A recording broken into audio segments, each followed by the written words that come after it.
কামাল ভাই গাছ কাটতেছে না? হ্যাঁ, কোথা থেকে আসছেন? আজকে তো চট্টগ্রাম থেকে। চট্টগ্রাম থেকে নিয়ে আসছেন? কুমিরাতে আসি। ও তো কত করে হাজিরা দিব? হাজিরে না না ফেটে পাতে 3 রিয়াল করে দিব কইছি।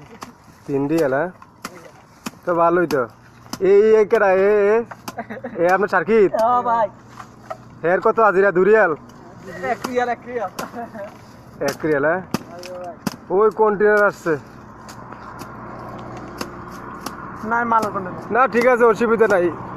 এভাবে কাজ পাইলে টুকটাক ও পড়া মারা করবেন, হইনা। সমস্যা নাই। ও পড়া মারা নিছে হইনা। আরে এম এম ইয়ার কোন রে? সামানের কোন রে?